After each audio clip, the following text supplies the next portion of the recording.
최근에 부동산을 투자한다면 사람들이 찾는 게 다 금매예요. 그러니까 시세 대비 올라왔다는 부동산들이 거래가 안 되다 보니까 지금 매물이 쌓이고 있고, 그러니까 사람들이 제값을 주고 사기 싫은 거예요. 그러니까 상급지들 위주로만 가격이 회복하고 있어요. 그래서 얼마 전에 용산구는 뭐 97%까지 가격 회복했고, 강남 서초도 최고점 대비 95%까지 가격 회복했어요. 그러니까 정말 많이 회복한 거예요. 최고점이 미쳤다는 금액인데. 그렇죠. 그래서 우리가 이제 여러분들이 원하는 거는, 자, 그럼 금매에 상급지 지역을 사고 싶으면 상급지는 이미 다 올랐어. 그러면 금매지만 상급지가 될 지역은 아직까지 남아있잖아요. 그래서 상급지가 될 지역을 여러분들이 투자를 해야 되는데, 이왕이면 서울에서 이 한강변 쪽에 있는 지역이 좋잖아요. 그렇죠. 한강변이 상급지의 대표 명사죠. 네, 근데 이제 이 강북에서 한강변에 붙어 있는 지역들, 마포구, 용산구, 성동구, 여기는 지금 많이 올랐단 말이에요. 그렇죠. 근데 이제 광진구 마지막 하나, 그래서 마용성, 광이 한강에 붙어 있단 말이에요. 이 마지막 남은 이 광진구가 저평가됐다는 얘기를 많이 해요. 왜냐면 한강 보이는 아파트 국민평형이 15억 이하가 유일하게 그 지역에만 있으니까. 요거를 해도 좋은지 아닌지, 과연 이 지역이 상급지로 갈지 말지, 이게 최대한 관건인 거고, 오늘 저희 방송 중에서 요거 말고 또 저희가 또 하나 보는 거는 서울시장이 네. 미쳤어요. 왜 미쳤어요? 일주일에 하나씩 개발 계획을 터뜨린단 말이에요. 아, 그렇죠. 근데 이게 뭐 오세훈 서울시장이 새로 만드는 거는 많지 않고, 대부분이 이전 서울시장이 밀어놨던 거, 하지 않았던 거를 이제 하는 거죠. 뭐 강변북로나 국제업무지구라든지 뭐 예를 들어 세운생각 개발이라든지 경부고속도로 예, 지하. 뭐 경부고속도로 지하 뭐 이런 것들을 다시 시작을 하는 거를 이제 계속 발표하고 있단 말이에요. 그러니까 이 서울이 무섭게 바뀌고 있어요. 좋은 뜻으로 하는 얘기입니다. 네. 그래서 좋은 뜻으로 미쳤다는 거예요. 아, 그래서 네네. 한 번쯤은 미친 사람이 나와서 서울을 확 뒤집어 바꿔야지. 그렇죠. 서울의 경쟁력이 계속 떨어지고 있으니까. 맞아요. 우리 서울 시민들 입장에서는 되게 속상하잖아요. 그렇죠. 8위였던 게 20위까지 네, 떨어졌으니까. 예, 그래서 서울을 5위로 끌어올리려면 누군가 미친 짓을 해야 돼요. 그렇게 일주일에 하나씩 발표하는 개발 계획들 중에서 어떤 것들은 정말 그 지역적인 역량을 확 끌어올리는 개발 계획이 있고, 어떤 것들은 큰 영향이 없는 게 있는데, 이거를 일반인들이 구분하는 게 쉽진 않아요. 그래서 지금 우리 구독자분들이 예상했듯이 제가 앞서서 이제 광진구가 저평가되어 있다고 얘기를 했고, 이 광진구에 대한 개발 계획을 오세훈 서울시장이 발표를 했어요.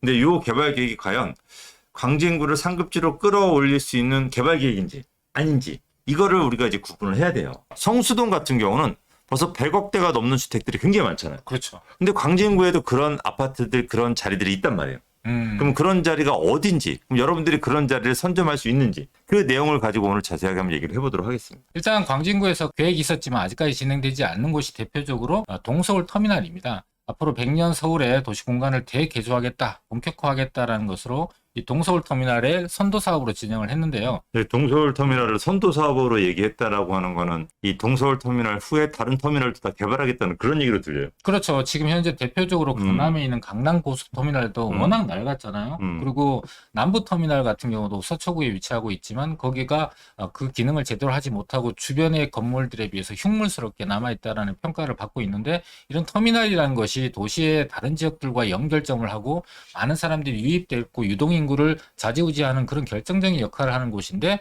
굉장히 기능적으로 낡아져 있다 보니까 도시 기능을 저해하는 그런 요소로 남아있거든요. 이걸 개선해서 도시의 기능을 향상시키겠다라고 하고 있습니다. 그러니까 양재에 있는 남부터미널도 개발이 확정이고, 그렇죠. 이제 반포에 있는 고속터미널도 이제 개발을 계속 진행하더라고요. 이제 그런 부분들이 연결될 것 같고, 오세훈 서울시장이 지금 뉴욕에 있단 말이에요. 맞습니다. 그러니까 뉴욕에 되게 이 상징적인 건물들, 워낙 그 지역적 대표적인 건물들을 보고서는 동서울 터미널 그걸 따라하겠다는 거잖아요. 맞습니다. 이 맨하탄에서 허드슨 야드가 유명하잖아요. 그 허드슨 야드에서 한 10분 정도 거리에 있는 곳이 그랜드 센트럴 터미널이라는 게 있습니다. 그래서 굉장히 낡았던 것을 주변에 공중권, 그래서 용적률을 다른 데서 사와서 굉장히 고밀 개발을 하고, 그 주변 같은 경우는 대표적인 유명한 건물이라고 할 수 있는 게 크라이슬러 건물들도 옆에 있거든요. 그래서 관광하시는 분들이 반드시 들려서 가는 곳이 이 크라이슬러 빌딩의 전망대와 그다음에 이 센트럴 터미널을 가서, 그 터미널이 영화에서 많이 봤어요. 지하철 타고 쭉 뭐 내려오는 거 있잖아요. 막 굴러 떨어지고 뭐 그게 네, 전부 그리고 다. 총격전을 많이 네. 했는데, 예를 들면은 그 톰 크루즈가 했던 네. 미션 임파서블이라든지 네. 그다음에 이런 것들이 거의 대부분 다 배경으로 이 터미널을 이용했다고 할 수 있습니다. 그리고 오세훈 서울시장이 이제 공중권에 관심을 많이 갖겠다. 공중권을 통해서 용적률을 거래를 하는 거를 우리나라도 좀 법제화를 해야 되지 않냐라는 얘기를 이제 했단 말이에요. 이게 그게 된다라고 한다면은 우리가 남산 고도제한 이번에 풀었잖아요. 그렇죠. 근데 고도제한을 풀었어도 아직도 용적률이 남는 지역이 많거든요. 많죠. 뭐 후암동, 회원동이라든지 전부 다. 이런 지역들도 굉장히 많이 혜택을 볼 것 같아요. 용적률 거래로 돈을 받을 수 있으니까 그 돈을 또 추가 부담금으로 보태면은 추가 부담 확 줄잖아요. 그렇죠. 네, 그런 부분들이 좀 많이 활성화되지 않을까라는 기대를 할 수 있을 것 그리고 같아요. 요즘에 인센티브를 받고 용적률이 높아지게 되면 임대 아파트를 짓는 게 아니라 녹지라든지 광장이라든지 도서관이라든지 주민들이 오픈해서 개방을 해서 필요한 시설물을 하게 되면 기부 체납하게 되면은 그 아파트의 가치도 높일 수가 있거든요. 제가 오세훈 서울시장한테 이제 건의하면은 좀 고도 제한 걸린 지역 신통을 지금 많이 진행하고 있잖아요. 네. 그럼 그 신통 진행할 때 임대 아파트 기부 체납 대신 용적률을 받는 거예요. 그러면 그 임대 아파트를 조금 더 저층으로 높게 짓는 지역에다 팔고 네. 이런 산 밑에 있는 지역은 좀 저층으로 임대 아파트 없이 쾌적하게 지금 또 또 가치가 올라가거든요. 그렇죠. 이제 그런 식으로 좀 진행을 했으면 좋겠어요. 윈윈이네요. 네. 그렇죠. 어쨌든 뭐 제가 좀 딴 얘기 넘어갔는데 자, 이 동서울 터미널 같은 경우를 때 그림 한번 보여주세요. 그림. 네. 한강에서 보면은 이런 모습이고요. 건너편에서 봤을 그렇죠. 때. 예. 그다음에 이제 낮풍경과 야경에 대해서 이제 노을 지고 있는 야, 이게 건물인데요. 되게 높게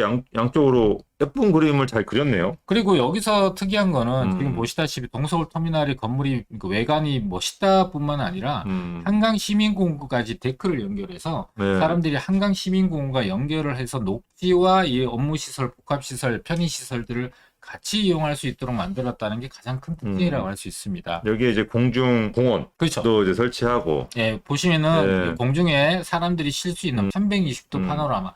지금 한강이 보이고 제1롯데월 타워가 보이는 한강 조망이 기가 막히지 않습니까? 네.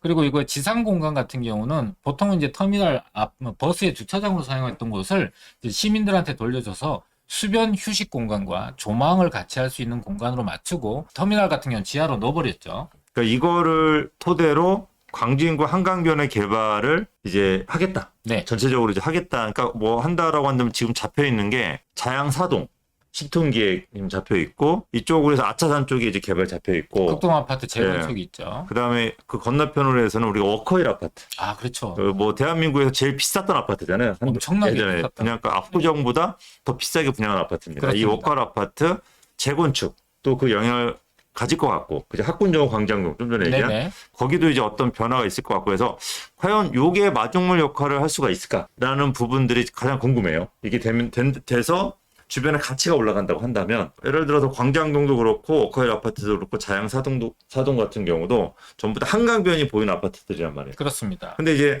가격이 건너편의 압구정이나 잠실의 절반 가격밖에 안 해요. 그래서 요게 이제 얼마큼 따라잡을 수 있느냐. 네. 요게 궁금한 건데 그 워커힐 아파트 같은 경우는 많은 분들이 거기가 예전에 대한민국 제일 비쌌던 아파트니까 맞습니다. 그 자리를 다시 한번 우리가 제2의 압구정 아니야. 우리가 원조 압구정이야. 이런 얘기도 한단 말이에요. 과연 이게 얼마나 가치가 있을까라고 하는 부분이고 일단 동서울 터미널이 잘 될까요?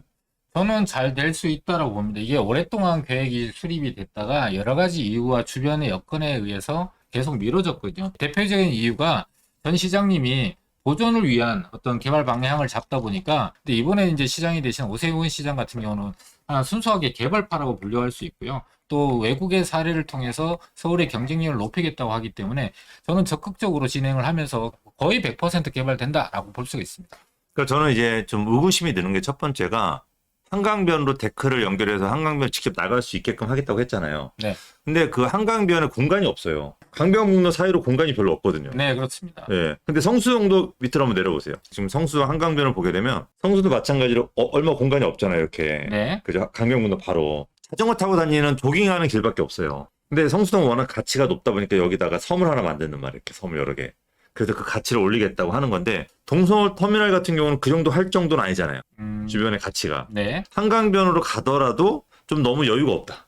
음. 이용할 수 있는 부지가 없다는 거죠. 뭐 이천동처럼, 압구정처럼, 반포처럼. 반드시 그렇게만 볼 것은 아니고 선유도 같은 경우도 보면은 선유도 공원에서 그 섬이 차지하고 있는 면적보다 밖으로 좀 더 늘어나게 해서 데크를 좀 열어놨거든요. 그러니까 여기 아주 큰 공간이 아니더라도 터미널에 오신 분들이 휴게 공간이 좀 필요한 상황이고 한강 시민공원처럼 널찍한 그런 공간만이 필요한 것이 아니라 바로 내려다보는 조망권 갖고 있는 전망대라든지 또 데크를 이용한 다리가 연결되잖아요. 다리를 통해서 쭉 가면서 양쪽에 조망을 할 수 있다면은 충분히 그 가치는 높을 수 있다라고 봅니다. 그래서 저도 이제 드리고 싶은 말씀이 이거를 정말로 랜드마크로 하고 싶다면 네. 그 단순하게 데크만 만들지 말고 제대로 그 해라? 앞에다가 뭔가를 해야 된다는 거죠. 네. 인공적인 가미를 해야 되는 거고 두 번째로 여기 바로 건너편에 테크노마트도 건물 높게 잘 지었단 말이에요. 맞습니다. 물론 오래됐지만 네네. 근데 그게 정말로 사람도 많이 안 모이고 CGV가 있음에도 불구하고 뭐 상가도 장사 잘 안 되고 이게 거의 그 역할을 못 하고 있거든요.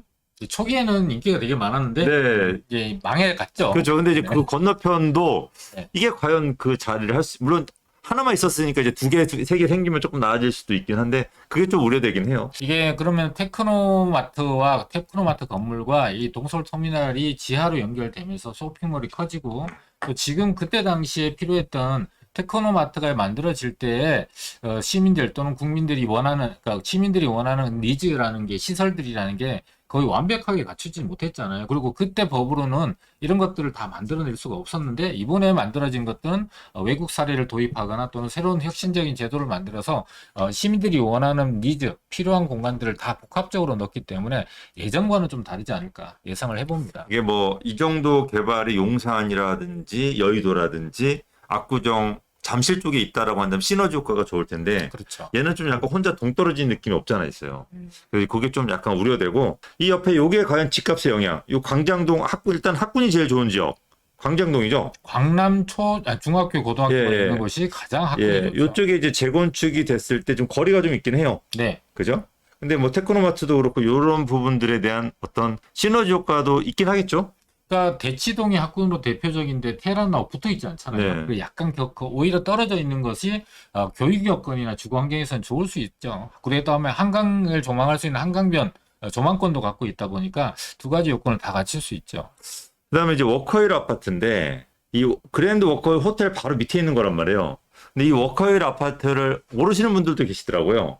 근데 이 워커힐 아파트가 뭐냐면 우리가 78년도에 그 당시에 분양할 때 대한민국에서 가장 비싼 아파트였어요. 압구정도보다? 예. 아. 압구정 아파트가 평당 뭐 74만 원인가 분양을 했는데 얘는 80만 원이 넘게 분양했어요. 입지가 압구정도가 훨씬 좋은데도. 아니 그 당시에는 여기가 전망이 제일 좋았던 거예요. 아, 그렇군요. 그래서 이 워커힐 아파트 분양 가격이 그때 4,400만 원 정도, 압구정이 3,900만 원. 70년대 후반에. 그렇죠. 예. 지금 한 30년 전에 반포에 있는 아파트가 예. 한 2,500만 원 예. 했으니까요. 그래서 지금 뭐 100배가 뛰었지만, 엄청나죠. 예. 근데 어쨌든 그래서 여기가 한 20년 동안 대한민국의 제일 비싼 아파트 자리를 계속 유지하고 있었단 말이에요. 위치가 밑에 쪽으로 한강이 보이고 뒤쪽으로 아차산. 딱 생각나는 게 있잖아요.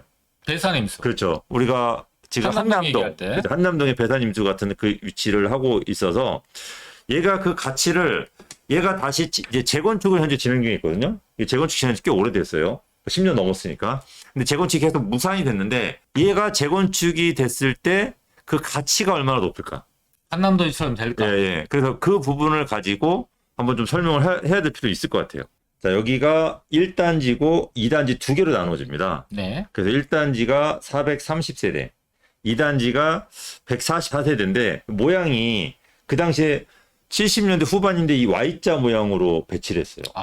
이게 판상형이고 이게 탑상형이라고 부르잖아요. 예. 오. 그래서 요게 약간 리조트 같은 느낌이 나서 누가 놀러 오면 리조트 놀러 느낌이래요. 그 당시에 우리 70년대, 80년대 리조트는 엄청났잖아요. 그렇죠. 리조트 간다라는 게 회원권 자체가. 그렇죠. 그러니까 이제 그런 느낌이 풍겼기 때문에 굉장히 비쌌고 이게 그 당시에 용적률을 갖다 100%로 줬어요. 그 대지 지분이 엄청 많은 거죠. 그러네요. 평형하고 별 차이가 없게. 그래서 지금 뭐 예를 들어서 77평은 대지분이 68평. 오, 엄청나네요. 예, 67평은 대지분이 58평. 아파트 한 채 갖고 단독주택 지어도 될 땅으로 엄청나게 커요. 그래서 네. 이거를 재건축을 추진을 하면은 엄청나잖아요. 그렇죠. 예, 이게 그냥 재건축을 중상향을 하지 않고 그냥 1대1 재건축을 추진해도 엄청나단 말이에요. 바로 그냥 이 네. 상태에서 77평 아파트가 한 80평대는 그냥 받겠네요. 그리고 얘가 왜 가치가 있냐면 노원구 재건축들 아시죠? 네. 근데 노원들 재건축의 아파트 가격이 다르잖아요. 그렇죠. 이쪽이 한 20-30% 비싸단 말이에요. 그렇죠. 그리고 여기는 대한민국 최고로 비쌌던 지역이기 때문에 지었을 경우에 얼마가 될지 몰라요. 근데 그럼에도 불구하고 지분당 가격이 이 워커힐 아파트 같은 경우는 지분당 5천만 원 정도밖에 안 해요. 가격이. 그러니까 지금 대지 지분 58평이 28억이란 말이에요. 네. 근데 이거보다 조금 더 싸게 살 수도 있거든요. 네네. 그럼 딱 지금 평당 5천이에요. 근데 우리가 노원구의 재건축 아파트도 평당 5천이에요. 그렇죠. 그럼 어디를 사는 게 나을까? 당연히 물어보나 이거 사는 게 봐요. 낫는데 왜 얘가 더 쌀까? 지분당 가격이. 그럼 제대로 지금 노후 아파트인데 제대로 재건축이 진행되지 않아서 아니, 투자 금액이 커서. 투자금이 28억인데 전세가 10억, 11억이니까 네. 투자금이 17억 정도가 되고 노원구는 지분이 작아요. 4, 5억이면 되니까. 예, 그러니까 이제 그런 부분들 때문에 가격이 싼 거죠. 네. 그러니까 얘가 재건축이 잘 진행이 되면은 평당 가격이 제값을 받는데 재건축이 언제 진행이 될지 모르니까 제값을 못 받는 거죠.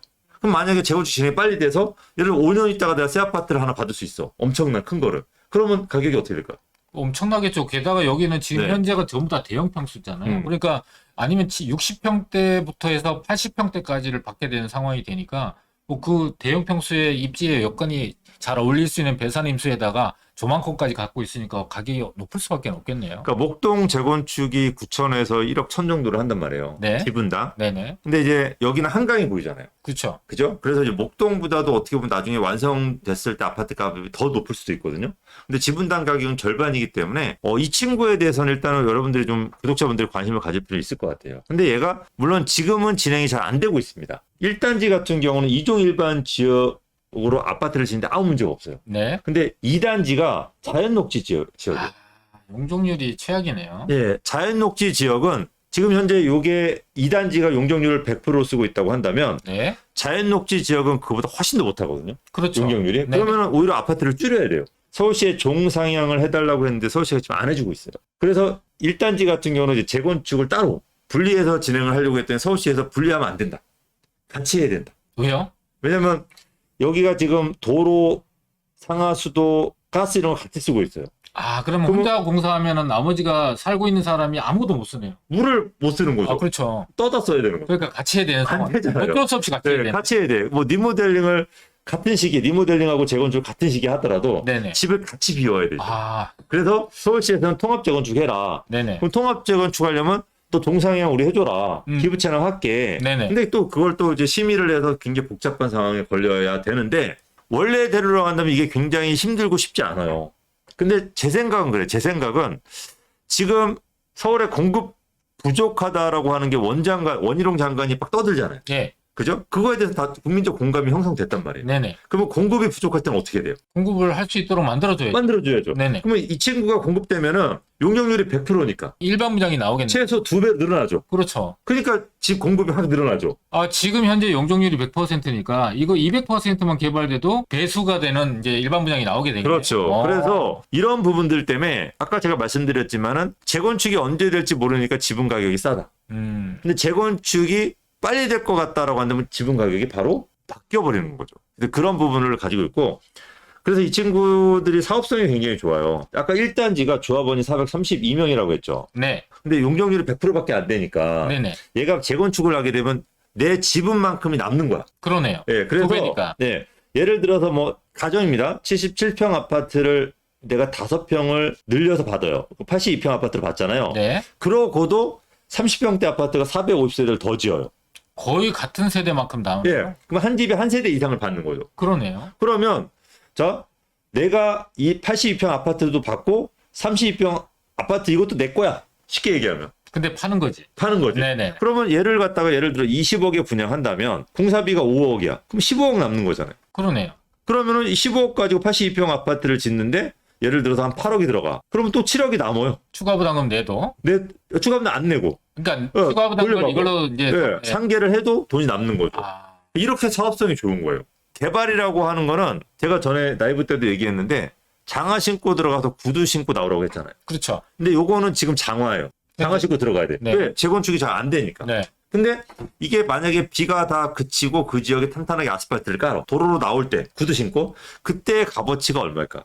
그래서 요 아파트가 얼마를 받을 수 있을까가 가장 큰 관건인데 워커힐 아파트가 위치하고 있는 뒤에가 바로 유명한 워커힐 호텔이 있고 워커힐 아파트에서 바로 이 아차산을 이용할 수 있는 둘레길, 산책로를 내 앞마당처럼 이용할 수 있다. 이 벚꽃길이 되게 유명하더라고요. 그렇죠. 되게 네. 유명한 곳이. 그리고 한강 조망을 갖고 있다라는 것만으로도 굉장히 큰 가치를 띠고 있다. 개발의 이익 빼고도 입지적 가치가 굉장히 높죠. 그리고 지하철에서 조금 멀다라는 게 고급 주택가에서는 가족 수별로 이 차량들을 보유하고 있기 때문에 지하철에서 좀 먼, 예를 들면 이태원동, 한남동, 성북동, 평창동 이런 데도 사실 그런 거와 상관이 크게 없이 가치가 높게 형성이 돼 있잖아요. 그래서 최상급 지역 아파트로서의 입지적 요건을 잘 갖추고 있다라고 평가가 되고 있습니다. 그래서 이 프라이버시 부분은 정말 잘 지켜질 것 같긴 한데 제 생각에는 또 많이 외진 게 또 약점이긴 해요.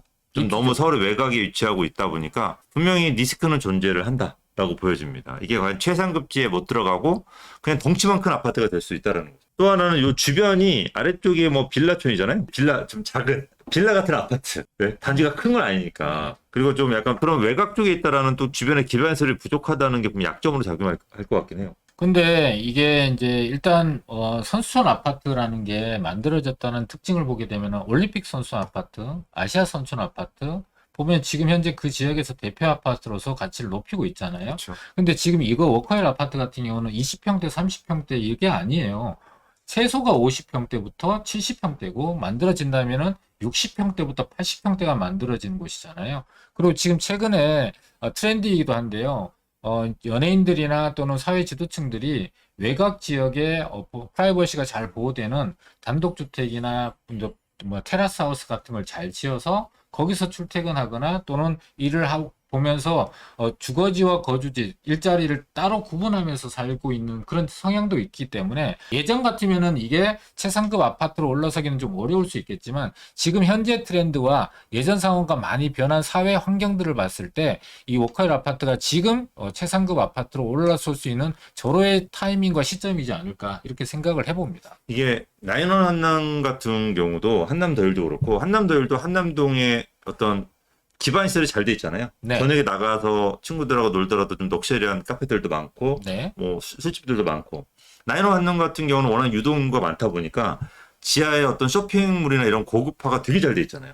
그러니까 뭐 기분이 좋단 말이에요. 그렇게 살면 편하기도 하고. 그리고 지금 유엔사 부지도 그렇고 주변에 이태원도 끼고 있고 주변 잘 돼 있고 청담동 같은 경우도 그게 따로 좀 독립적으로 돼 있긴 하지만 나가면 또 좋은 칵테일바나 이런 놀 수 있는 시설이 많이 있거든요. 네. 근데 여기는 이제 그런 부분이 좀 약간 워커힐은 좀 비싸잖아요, 놀기에는. 그래서 예. 한남더일이나 나인원 한남은 영 리치들이 많이 모이고요. 예. 40, 50대 올드 리치들은 지금 현재 워커힐 같은 데를 훨씬 더 좋아한다는 거죠. 영 리치와 올드 리치. 그래서 아닌데. BTS의 연예인들이는 네. 한남동을 좋아하고요. 네. 저 같으면은 한남동 물론 좋죠. 근데 만약에 거주하는 걸로 생각을 한다면 저는 워커힐 쪽을 더 선택할 것 같아요. 어쨌든 저는 분명히 지분당 가격도 좋고 너무 다 좋은데 그죠 재건축 될 확률도 이제 분위기도 많이 형성돼 가요. 네. 재건 잘 될 것 같은데 이게 과연 재판단으로 한다 그러면 요게 이제 만들어졌을 때 한 45억 정도를 예상할 수 있고 몇 우리- 평짜리가요? 뭐 한 60평대, 70평대. 60평대를 45억으로 생각한다고요? 네. 너무한 거 아니에요? 우리 권권대님 생각으로는 뭐 90억대, 80억 정도. 네, 80억대 네. 요 사이로 보여집니다. 근데 현재 여기 가격대가 20억대 후반이잖아요. 네. 중후반 정도인데 추가 부담금이 없이 일단 뭐 45억을 받더라도 남는 장사기도 하고. 아, 이거는 지금 여기서- 노후 아파트가 26억 8억 하는 거 네. 아니에요? 새 아파트가 되면 이 정도 더블은 돼야 되죠. 네. 최소한. 그리고 저는 이제 45억 보는데 근데 거기에 이제 만약에 권권대님 말씀대로 80억대가 된다라고 한다면 이게 진짜로 인생 역전할 수 있는 역전한 분들이 많잖아요. 갤러리아 포레부터 시작해서 압구정에 받은 분들 지금 한남동에 받는 분들은 다 인생 역전했죠 뭐 사실. 그렇죠. 다 미부장 갔던 거라서. 네, 한 방에 40억짜리가 지금 100억대 있으니까 그렇죠. 한 방에 60억을 벌었잖아요. 네네. 근데 요게 또 그런 후보지가 될 수 있을지는 여러분들이 같이 한번 판단해보고 저희가 추가로 이제 어쨌든 계속 지켜보면서 가치를 갖다가 계속 여러분들한테 알려드리도록 하겠습니다. 뭐 워낙 또 금액이 많이 들어가고 고가다 보니까 일반인들이 쉽게 접근할 수는 없습니다. 자, 그러면 내가 한 3, 4억, 그죠? 한 2, 3억 가지고 접근할 수 있는 동네, 할 수 있는 동네가 바로 자양사동이죠. 그렇죠. 여기는 자양사동 좀 내용이 다르죠. 여기 자양사동의 요 신통, 네, 신통. 신통으로 진행하는 이제 재개발 지역 같은 경우는 빌라를 통해서 투자하신 대부분의 투자분들이 투자 금액이 2억대 정도가 들어왔었어요. 네. 그죠? 근데 지금은 현재 그 2배가 뛰어서 한 4억 정도 때 5억 정도가 들어가게 2배 이상이 뛴 상태로 지금 가고 있는데 얘가 만약에 개발이 된다고 한다면 그 가치가 지금보다는 이제 미래가 좋은 거죠. 그렇죠. 왜냐하면 옆에 성수전략정비구역이 뭐 반포의 아파트까지 가지 않을까라고 여기 계신 분들, 소유자분들이, 조합원분들이 기대하고 상상하고 있잖아요. 그게 100% 달성되지 않더라도 강북권의 랜드마크 아파트가 될 거는 확실하잖아요. 왜냐하면 트리마저라든지 아크로포레스트라든지 갤러리아 포레가 이미 최상급지의 아파트의 가격을 이미 형성하고 있고, 그게 한강 조망권을 갖고 있는 대단지 아파트와 인프라를 갖춘다면 될 거 아니에요? 근데 그 바로 인접해 있는 것이 자양사동이고, 신통을 통해서 자양사동이 돼서 조망권이 나오는 아파트들 같은 경우는 비슷한 가격대 또는 거의 90% 이상에 육박하는 가격대가 형성될 거기 때문에 당연히 최상급지가 될 수 있죠.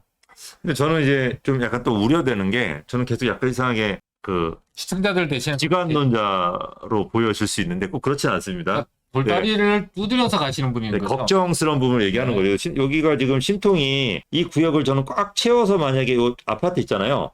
아파트도 웬만한 걸 다 포함해서 이렇게 한다라고 하면 저는 그 가치를 굉장히 높게 볼 텐데, 이게 신통이 생각보다 규모가 작게 됐어요. 많이 빼서. 그러면은 예전에는 제가 성수 전략 정비 구역이 끝나고 나면 자양사동사 넘어올 겁니다라고 말씀을 드렸는데, 이런 부분들이 규모라든지 이런 게 좀 약간 작아지면서 신통치고는, 그리고 또 약간 전체 구역을 포함한 게 아니고 구역이 좀 작아지면서 분명히 그 가치가 내 생각보다는 조금 더 낮을 수도 있겠다는 걱정을 하긴 해요. 그건 뭐 이제 뚜껑을 열어봐야 알 수 있는 건데, 지금 현재 노후주택가가 있는 상태에서 아파트로만 바뀌는 것만으로도 가치 상승은 대단히 높게 형성될 걸로 봐요. 그리고 100% 한강 조망이 나오진 않겠죠. 앞에 아파트들 때문에. 그렇죠? 근데 그 아파트들보다 높게 지어지는 곳들은 조망권이 나오고 프리미엄이 상당히 붙을 거예요. 그럼 프리미엄이 붙어 있는 애들이 가격을 선도하고, 그 아파트의 기준에서 마이너스로 해서 조망이 안 나오는 아파트의 가격들이 형성되다 보니까 전체적으로 상향 평준화되는 그런 현상들이 나오지 않을까. 그래서 이제 가격이 좀 다른 타 지역보다 경쟁력 있고 높게 형성될 수 있다라는 측면을 얘기하고 있는 거죠. 또 하나는 요걸 투자하신 분들 중에서 이 신통이 생각보다 속도가 빠르지가 않아요. 그리고 이게 또 한 가지 문제점은 토지거래 허가구역으로 지정이 되잖아요. 그러면은 사실 거래가 많이 이루어지게 되면서 프리미엄이라는 게 자꾸 붙고 올라가서 가격이 형성되고, 내 중간에 끝까지 가져가서 10년이 기다려서 아파트가 될 때까지가 아니라 중간에 내가 얻을 수 있는 수익만큼을 얻어서 지금 당장 새 아파트를 사서 거주하고 싶은 거주 이전의 자유가 이 토지거래 허가구역으로 지정이 되면서 기본권인 거주 이전의 자유가 제한이 된다는 것이 이 신통의 좀 문제점으로 지적되고 있는 것도 사실이죠. 근데 이제 이게 여러분들 또 크게 걱정을 안 하셔도 되는 게, 여기가 개발이 더디면서 오래 가더라도 성수가 계속 뛰면은, 그죠? 성수가 완성되고 뛰면은 얘의 가치는 언젠간 요 영향을 받아서 빛낼 거란 말이에요. 언젠가는. 네, 언젠가는. 그러니까 이게 좀 기다리시면. 그러니까 내가 개발이 돼서 뛰는 게 아니고, 네. 개발이 더디더라도 가만히 있는데, 네. 개발이 안 돼서 답답한데 오늘 뛰어. 네. 그 이유가 뭐냐? 옆에 애가 잘 나갔어. 우리 공교수가 되게 잘 되면 이제 그 덕을 보잖아요. 그렇죠. 뭐 좀 도와줄 거잖아요. 그런 식의 영향은 분명히 있는 거죠. 그래서 자양 4동 같은 경우 그런 부분에서 참 유리한 것 같고, 뭐 자양 1, 2동이야 제가 모르겠지만 자양 3동까지는 그래도 그 영향이 어느 정도 가지 않을까요? 그러니까 자양 3동은 대부분 다 아파트 단지예요. 네. 그리고 지금 현재 아파트 단지가 노후가 됐고 용적률 자체가 상당히 높게 형성되기 때문에 여기는 재건축보다는 리모델링 쪽으로 지금 현재 방향을 잡고 있는데, 여기가 뚝섬 유원지역 역세권이라든지 또는 건대 입구역 역세권에 해당되는 일부 지역들 같은 경우는 최근에 역세권을 중심으로 해서 아파트 재건축 같은 경우도 용적률을 높여주는 개발들을 추진하고 있거든요. 그래서 전체는 아니더라도 역세권에 가까운 아파트들 같은 경우는 혜택을 볼 수 있고, 리모델링이 되더라도 지금 현재 헌 아파트가 그대로 계속 존재하는 것보다는 리모델링 통해서 새 아파트가 바뀌는 게 좋다라고 보고, 또 한강변에 같은 경우는 한강변에 대한 전체 그 빅 프로젝트, 그레이 프로젝트가 진행되다 보니까 배를 타고 유람선을 타고 이 조망을 하는 걸 오세훈 시장이 되게 좋아하는 것 같아요. 그래서 한강변에 위치하고 있는 아파트의 스카이라인 같은 경우는 재정비할 수 있는 의지가 굉장히 강하게 표현이 되고 있다 보니까 지금 현재 제도가 아니라 좀 더 개선된 제도가 앞으로 나올 가능성도 있다라고 봅니다. 그러니까 약간 우리 오세훈 서울시장 치적을 좋아하는 것 같아요. 그러니까 저 위쪽에 뭐 이렇게 재건축 해봤자 눈에 안 보이잖아요. 네. 근데 여기 한강변 쪽을 해버리면 왔다 갔다 하면 다 보이잖아요. 그렇죠. 누구나 보죠. 네, 저거 내가 한 거야? 올림픽 때도 네. 강변북로를 타고 가면서도 보이고. 그래서 그런 부분들을 많이 좋아하셔가지고 조금 약간 희망적으로 여러분들 생각하셔도 좋을 것 같고, 그러면 우리 권군대님이 이렇게 소액으로 한강변에서 네. 우리 구독자분들이 여기 제2의 압구정, 아까 제2의 워커힐, 네. 아니, 워커힐은 아직 제의가 안 됐죠. 나중에 잘 되면 워커힐 좋은 건 알겠는데 큰 돈이 들어가니까 네. 소액으로 할 수 있는 또 자행동은 이미 뛰었으니까 네네. 할 수 있는 그런 한강변에 있는 지역들 추천은 어디가 좋을까요? 자, 꼭 한강변을 끼워야 되는 것만 아니고 이 자연 환경이라는 거는 뭐 마운틴 뷰도 있고 리버 뷰도 있고 파크 뷰도 있잖아요. 다양한 조망권이 있다 보니까 지금 현재 제한 사항이 있지만 앞으로 개선이 되고 완화되는 지역들이 대표적으로 이 남산 주변 지역의 고도 지구가 풀리게 되면은 남산 지역과 접해 있는 지역들 있죠. 뭐 대표적으로 용산의 후암동 지역이라든지 그다음에 중구의 회원동, 필동, 장충동 일대가 아마 그 일대의 호재로서 완화되면서 자연환경의 조망권들을 남쪽으로 다 볼 수 있고 뒤에는 이제 직장, 일자리가 많은 직주 접근성이 좋은 배후 주거지로서 고급화될 가능성이 상당히 높다라고 판단이 되고요. 두 번째로 같은 경우는 여의도에 인접해 있는 양평동 일대와 당산동 일대가 마지막 남은 어떻게 보면은 한강변에 저층 주거지라고 볼 수 있거든요. 근데 아직까지는 노후도가 좀 채워지지 않은 일부 지역들이 있고 노후도가 채워진 지역들이 있거든요. 그래서 이걸 좀 구분하셔서 노후도가 채워지지 않는 지역은 좀 길게 보셔야 되고 노후도가 채워진 지역들은 좀 짧게 보셔도 개발이 가능하다. 그래서 이걸 구분하셔서 들어가시면 상당히 좋을 것 같습니다. 전 특히 당산역 동쪽은 정말 위치가 좋은 것 같아요. 그렇죠. 네, 네, 당산 개발하면 좋은데. 그 당산동 육가 지역이거든요. 네. 거기는 지금 현재 그 신통이나 개발 주거 지역은 개발이 진행되고 있고요. 준주거 지역은 준공업 지역은 아직 개발 구역으로 지정 안 됐지만 최근에 준공업 지역에 대해서 여러 가지 개발 계획들이 동시다발적으로 발표가 되고 있다 보니까 여기는 역세권의 고밀 개발도 가능한 지역이다. 그래서 실망하지 마시고 좀 더 장기적인 안목으로 기다리신다면 좋은 결과가 나올 수 있는 그런 지역이라고 볼 수 있습니다. 저는 이제 건너편에 이 합정역 서쪽 지역도 되게 좋은 것 같아요. 군부대에 끼고 있는 자리. 맞습니다. 여기가 예전에 오세훈 시장일 때 유도 정비구역으로 지정을 해서 개발을 하겠다라고 의지 표명을 확실하게 했던 곳인데 이제 무산이 되고 이제 새로운 아파트 빌라들이 많이 지어지게 되면서 노후도를 갖추지 못했거든요. 그런데 요 끄트머리에 망원 1동 같은 경우는 모아타운이 지정이 돼서 진행을 하고 있고요.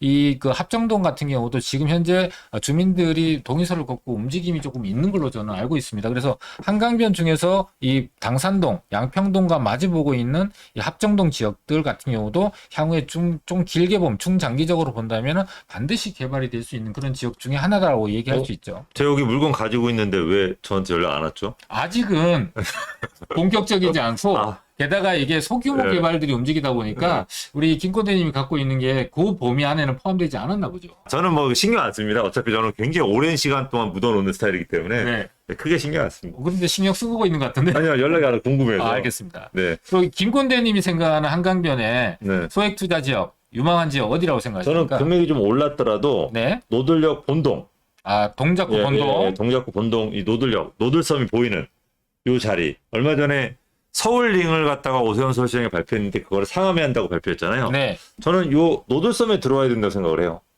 네. 대한민국의 접근성도 좋고 그렇죠. 나중에 이 용산역에서 이렇게 개발이 많은 용산에서 걸어오기도 굉장히 좋거든요. 본동에서도 걸어가기 좋고. 네. 그래서 나중에 또 여기다 또 철로를 신분당선을 이쪽으로 또 뺀다는 얘기도 있더라고요.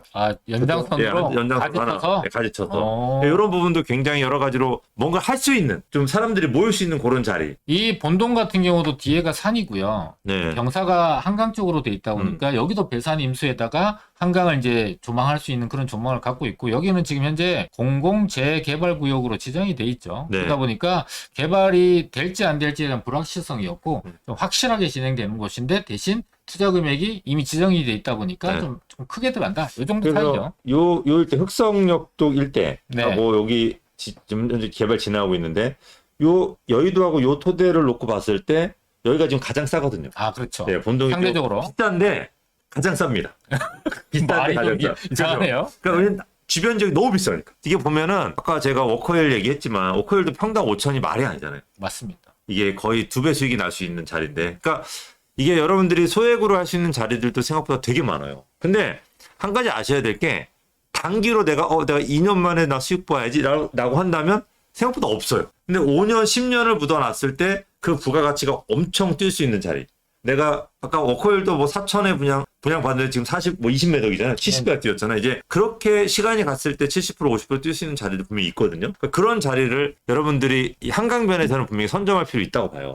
뭐라도 생기니까 계속 개발 계획. 이런 지역들은 어느 날 갑자기 가격대가 이렇게 하고 있다 갑자기 2배로 이렇게 뛰는 경우가 많거든요. 그러니까 요 구간을 좀 인내를 해줘야 뭔가가 실행이 되고 발표가 되고 해서 거기가 훅 뛰어서 그 이후로 이제 가격이 상승하게 되는데 요거를 이제 참지 못해서 중간에 이미 투자했던 분들이 본인이 들고 있는 게 금덩어리인지 돌덩어리인지를 잘 구분 못 하셔서 중간에 이렇게 팔고 나면은 꼭 개발이 돼서 가격이 오르는 이런 후회가 남는 그런 투자를 하실 수가 있는데, 좀 이런 지역들은 한강변이란 변하지 않는 절대 가치를 갖고 있는 지역들은 장기적으로 보유하시는 게 가장 유리하고 안전하고 확실하게 수익을 낼 수 있는 그런 방법이라는 걸 꼭 기억하시면 좋을 것 같습니다. 그리고 또 하나는 지금 우리가 소액으로 투자하는 빌라들 같은 경우는 전세가가 완전히 꼬꾸라졌잖아요. 네. 그래서 그 전세가 대 매매가도 떨어졌거든요. 네. 근데 이 전세가라고 하는 결국 뛸 수밖에 없어요. 그러면 지금 굉장히 떨어진 게 회복하면 되거든요. 그렇죠. 회복하면 내 실투자 금액이 별로 안 들어가요. 그러니까 지금은 들어가.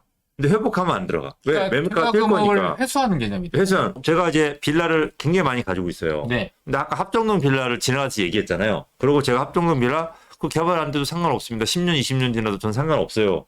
라고 말씀드린 게 전세금이 오르면서 제 돈을 이미 다 회수한 지 옛날에요. 그러니까 제 돈이 안 들어간 거예요. 그리고 이자도 이미 받았어요. 그러니까 아무 생각 없이 그냥 놔두는 거죠. 그러니까 2억에 샀는데 전세가 2억 8천인 거예요. 그렇죠. 예를 지금 들면. 현재. 근데 그 당시에는 전세가 1억 2천 정도였죠. 예를 들면 그게 올라서 예, 이렇게 예. 된 거죠. 그렇죠. 그런 이제 매력이 있더라고요. 그런 부분들. 그래서 여러분들이 한강변 부분들 같은 경우는 저는 놓치지 말고 하나 정도는 용산, 한강변 이쪽은 점을 찍어야 되지 않을까, 강남. 그렇게 생각을 하고. 자, 어쨌든 오늘 저희가 동서울 터미널 개발에 관한 얘기를 저희가 했는데 거기서 이제 저희가 그 주변 한강변 쪽으로 해서 이제 좀 얘기를 했는데 광진구 위쪽, 그 위쪽으로는 저희가 오늘 얘기를 좀 못했죠. 이게 좀 아쉬울 수 있는데 저희가 나중에 그런 위쪽에 어떤 개발되는 지역 모어타운 진행되는 거, 어린이 대공원, 아차산길 개발 이런 것들은 저희가 나중에 또 추가로 또 해드리도록 하겠습니다. 뭐 아쉬워하지 마시고. 자, 그래서 뭐 또 궁금하신 내용 있으면 또 나중에 댓글 남기시면 저희가 궁금한 내용 풀어드릴 거고, 여러분들 그 추석이 얼마 안 남았어요. 그렇습니다. 예, 추석 여러분들 명절 셀 준비를 잘 하시고, 자, 저희 이제 수요일 날 또 저희가 또 라이브를 통해서 여러분들 찾아뵙도록 하겠습니다. 네. 토요일 날 저희가 오세훈표 개발 특집으로 해가지고 수요일 날? 예, 자세하게 여러분들한테 라이브 때 다시 한번 또 저희가 해드릴 거니까 수요일 날 오세훈이 발표한 개발 계획들 중에서 제일 핵심되는 지역들을 갖다가 저희가 정밀하게 분석해서 어떻게 개발되고 주변의 효과가 어떤지에 대해서 자세하게 해드릴 거니까 여러분들 꼭 본방사수 해주시고, 우리가 이제 추석 지나고 그 다음 주 금토일에 저희가 또 세미나 합니다. 네. 또 세미나 또 저희가 자리가 지금 많지가 않아서 많이 예약을 못 받으니까 여러분 미리 신청을 하셔야 돼요. 네. 미리 신청을 하셔가지고 전화 주시면 저희 직원들이 전화 가서 미리 예약을 해드리니까 지금 저희가 얘기해 드린 것보다 자세한 내용 들으시면 더 좋을 것 같아요. 자, 그래서 저희는 여기서 이제 물러가고 여러분들 자, 수요일 날 뵙도록 하겠습니다. 감사합니다.